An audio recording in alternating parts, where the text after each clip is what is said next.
Hello, and welcome to the second of our live streams. This is the view inside the chrysalis, and what I mean by that is our society is changing, hopefully from the caterpillar to the butterfly. And where are we in that change right now? Where is our focus? And what I'd like to do in these sessions is find ways to help us along in the process. Process is automatic. The process is inevitable. We're in for the ride, but the ride doesn't have to be as bumpy as it can be. I'm Sharif Abdullah, and I'm the founder and the director of Common Way Institute. And the purpose of Common Way is pretty straightforward and pretty obvious. How do we create a world that works for all living beings?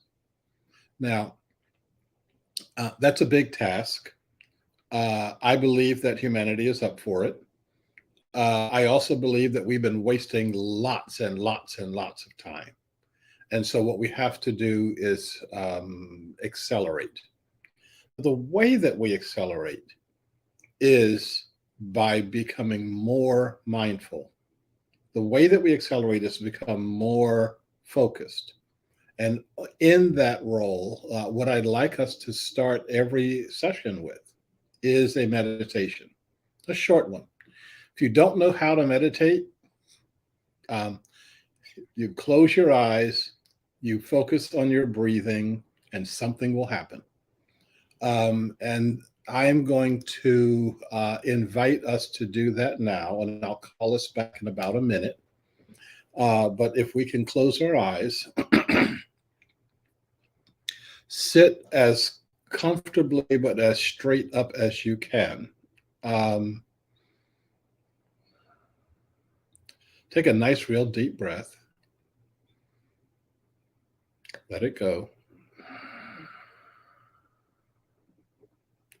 Take another nice, deep breath. And exhale.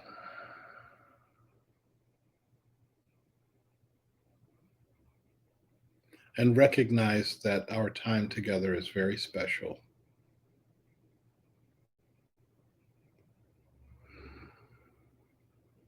Become very aware of your body, from where your feet are resting, where is your body supported, to the top of your head.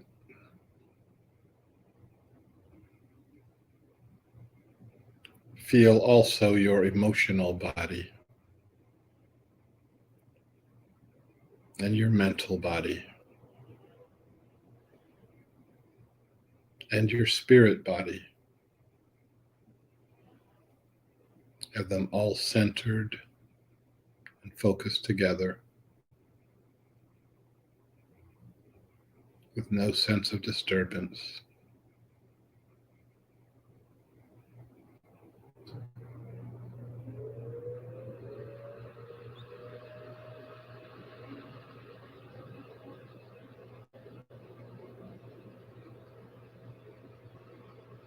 Expand your body out to encompass your entire space, and then your entire neighborhood and all of the beings in your neighborhood, human and other. Expand to include your city, your region, your continent, and the whole planet. It's all yours. It's all your gift and it's all your responsibility.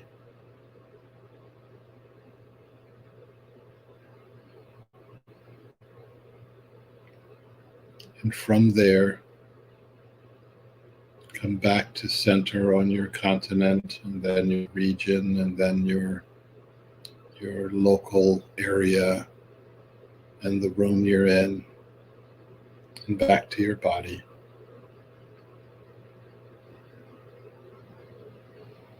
Another deep breath. and then back out.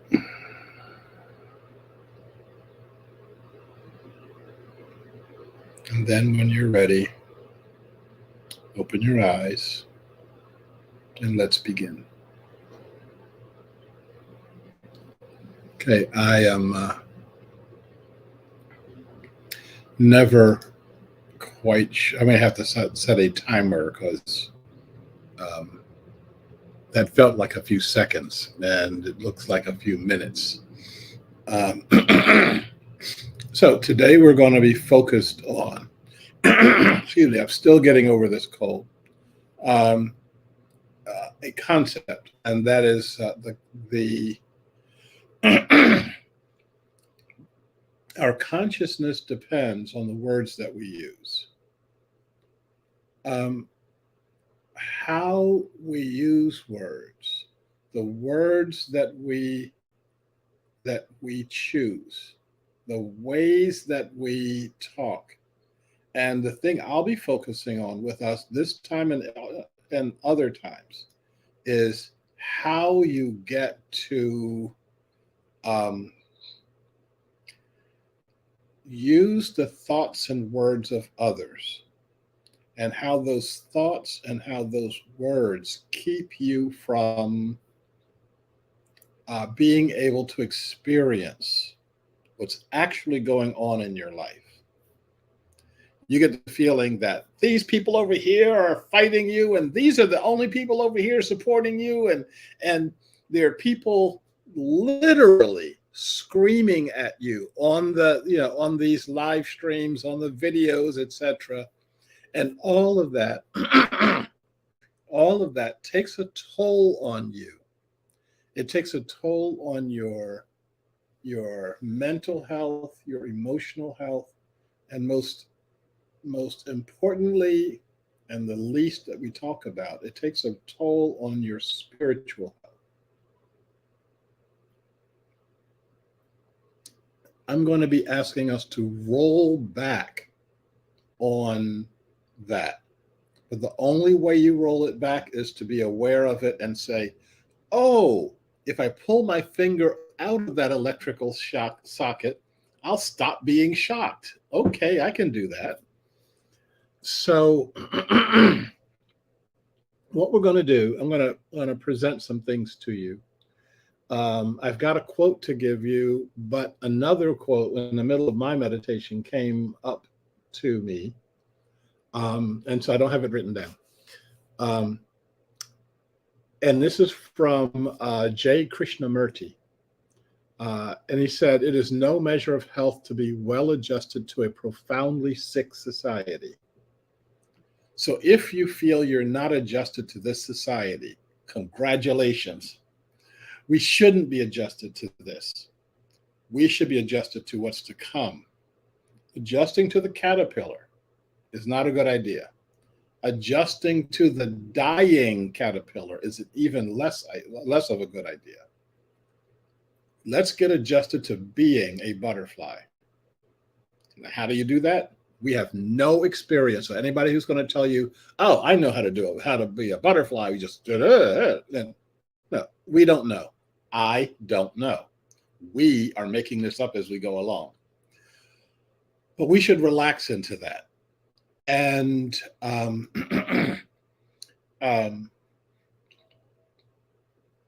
I should also say that this is all an experiment for me, and part of the experiment is knowing which buttons to push at what time. I'm sorry. Let me say one thing about time, and then let's get started. I said when I first started putting these notions together, the notion of doing a live stream, that I was going to be about 10 or 15 minutes. And you can see we're already in 10 minutes and I'm just getting warmed up. It looks to me that this is going to be more like 15 minutes of presentation time, and then another 10 minutes of Q&A time, and then we'll be done. So I think it's going to be more like 20 or 30 minutes. But I'm setting for myself a hard stop at 30 minutes. We together can, those of you who are live now, and good morning, good morning, good morning. And for those of you who um, are going to be watching this by recording, um, I want us to help shape this together. Um, you'll notice that I did not use my bell this morning. I love my bell. It's a great sounding bell, but it didn't sound well coming through some people's speakers. If it doesn't work, we'll do something else. If it works, okay, then we'll use it. So we'll be malleable with regard to what we're doing today and all other days. Okay, so let me talk to you about consciousness depending on the words that we use. What do I mean by that? I mean, what's the idea behind that? And so let me give you a um, quote, which isn't big enough for you to see. Words are the foundational stones of a society. Just as we cannot build a house with defective or missing materials, we cannot build a society with words that limit us instead of fueling our vision. It is not enough to hold a vision. We must be able to communicate it to others. And that is from my new book, What the Baby Looks Like. And I can show you my new book cover here. Um, right now, it's got three titles. Hopefully, within the next couple of weeks, it'll work its way down to one or two or so. Um, what the Baby Looks Like, the birthing of a mature human society, and how we are birthing and how we are midwifing the nation of Gaia, the world's first human society, the world's first non-geographic, or I should say perhaps totally geographic society. Okay, enough of that. Right, doing a commercial for a book that doesn't exist yet. Okay, so let's look at let me see where I am right now.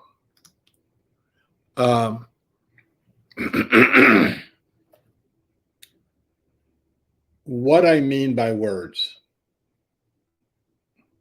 We're looking at how we started developing these words at a very early age. We started developing the words through the consciousness of everyone who's feeding this little baby the ideas of what it means for them to be growing up in the world. This, and let's make this bigger again. This is something that came about. This photo is from when Hurricane Katrina went through New Orleans. And the caption reads, it may be too small for you to see. A young man walks through chest-deep floodwaters after looting a grocery store in New Orleans on Tuesday, August 30th, so on and so forth. So they took this picture, and this guy is a looter. Okay? So let's take a look at the very next picture that comes along. Two residents wade through chest-deep water after finding bread and soda from a local grocery store after Hurricane Katrina came through, blah, blah, blah, blah. Okay, so these people are finders. So what's the difference between a looter and a finder? Well, it's really simple. The difference between a looter and a finder is the consciousness of the person who's looking at them. It's really easy to say, oh, the person looking at them was a racist and he just thinks that all black people are looters and all white people are finders. Way too simple. The idea is let's get into the consciousness and pull it apart so that we can stop using language that, oh, he's a looter, he's bad. Oh, they're just finders, they're self-reliant. Um, so we use languages like cowboys and Indians, settlers and savages. We want to be the settler, the homesteader, the pioneer, the person persevering in the face of odds. And we don't want to be stealers and takers and defrauders and plunderers. Okay, so what we have to do is to be careful of using that language. Here's a news article that appeared a couple of days ago. Israeli settler kills a Palestinian in occupied West Bank.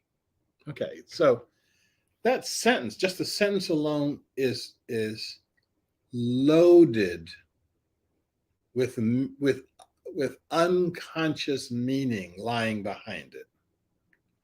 It's loaded with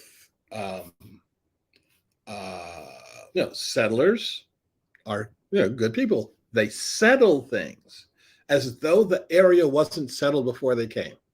Okay, so the settlers are settling things, and this Palestinian comes along. Well, obviously, the Palestinian is doing something. They're unsettling things by their very presence. It doesn't say what the Palestinian was doing. All it says is he killed him, and he must have been doing something that was unsettling. And maybe the unsettling thing was just the fact that he was there, that he existed.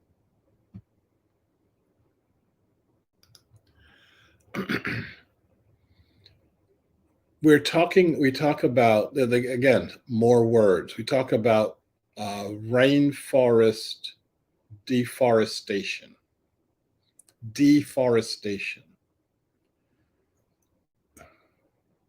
That doesn't sound nearly as bad as destruction, as destroying the lungs of the planet. Now, we know the Amazon rainforest is one of the main oxygen producing entities on our planet, and we're cutting them down. We are acting like cancer in those lungs. And what we wind up doing, though, is we don't talk about it like that. We don't use that kind of language. If we did, we'd have to do something about it. But no, it's just deforesting, as the forest just turn around and deforest. So I had a trial in order to, they were going to deny me the opportunity to take the bar exam in North Carolina. And that's because I committed a crime of moral turpitude, which sounds really bad. And the crime of moral turpitude that I had committed was that I refused to get a draft card during the Vietnam War. And my argument was that if I had gotten a draft card, I would have been guilty of a crime of moral turpitude. They really didn't want to hear that. And I took to my hearing 2 books. One was the Bible my mother gave me, which I thought would impress folks in the Bible Belt. And the second one was a book called Eichmann in Jerusalem, a report on the banality of evil. So the subtitle was A Report on the Banality of Evil. And we make our evil systems banal, ordinary, maybe sometimes unfortunate, but that's just the way things are. And we need to stop doing that. We need to stop doing that because that's not our, um, it allows us to be complicit in our own destruction. Now, that's going to stop. We're going to stop cutting down the Amazon rainforest. Are we going to stop voluntarily? I've been trying to get us to do that for the past 40 years. Um, uh, it's amazing how small my voice in the world is on such a big topic.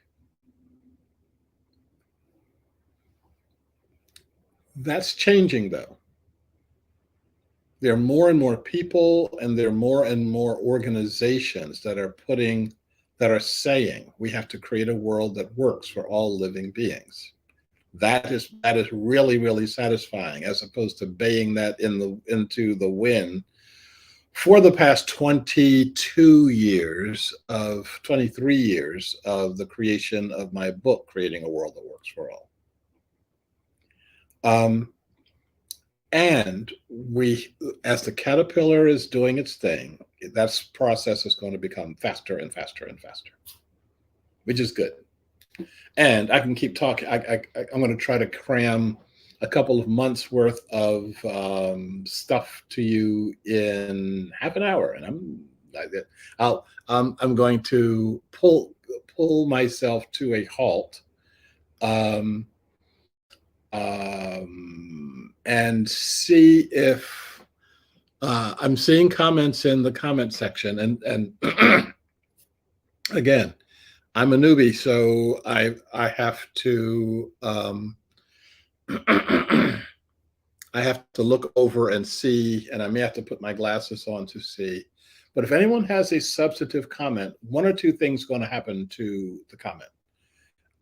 Either I'm going to say yes and let me respond to that, or more likely it's going to be yes and let me put off my response until the next session we have, which is going to be on Friday. And so and that will give me a chance to think about it, and maybe even weave some other thoughts together. And so because I'm not seeing anything at this point in time, I'm going to tell you about something coming up. And hot tea here.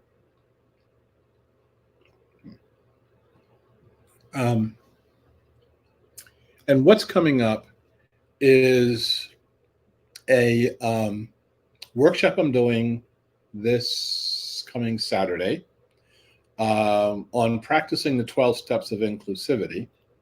And that's one of the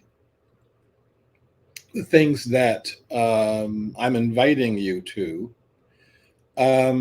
I can send you the link for that by doing this, copying this, and sticking it in the comments box, and then hitting that button there. And that will get you in. The the process is that you will that link will send you to a registration box. You can there's a registration fee, and that fee is what you think is the what you think is the proper fee to pay for this. The fee can be from $0 to, well, I'll cap it at $100,000. Okay, so just not so it won't be too much of a strain on some of you. Let me stop joking around because I've only got 5 more minutes. My self-imposed deadline. Um, so Charlene asked a question. She says, you show two news articles as examples. The news is an issue. How do we change the narrative? Very important question. I'm going to give you an initial address to that now, but we're going to do a whole program on the news and your relationship to it.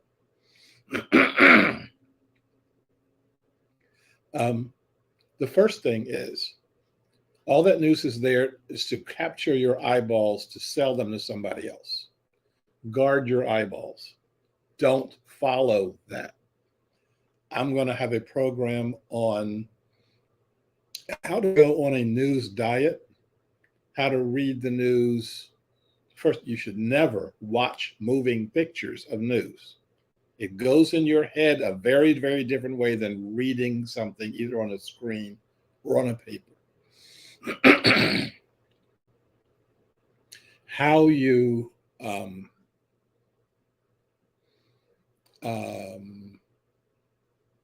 watch the news, how you filter the news, how you capture that news is very important. It's important how you do this. And can you stand back from it and say, how do these people want me to see this? How do they, what's the common thread? Who wants me to see who as a victim?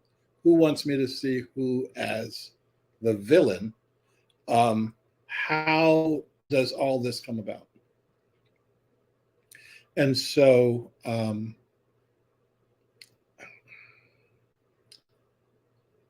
once you do that, you get to see that on most sides of an issue, on almost all sides of our hot button issues, there are people wanting to manipulate you. There are people wanting to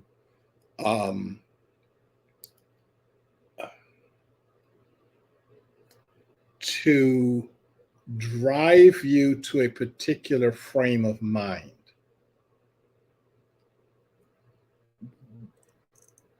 When those forces line up, things don't go well. When we when we get them lined up right, yes, that's when we can get creative and say, everybody on all sides has something to contribute, and everybody on all sides has something that they can learn, and everybody on all sides has a role to play in the upcoming butterfly if you decide to take your role, as opposed to being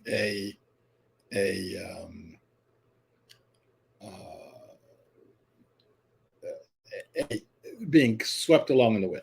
Okay, last minute. Yes, Charlene, it's going to be offered. The practicing inclusivity will be offered again. I'm not sure when. I'm going to be offering something else before I offer that, but that remains to be seen. Thank you for those of you who are able to attend. Thank you to those who are going to watch this coming up. And I've gotten a lot of responses from people saying, sorry, I can't be there. I'll be driving. I'll be, in a class or whatever, but I definitely will check out the recordings. Hopefully next time we're together, I will be, my voice will be healthier than it is right now. I look forward to doing this.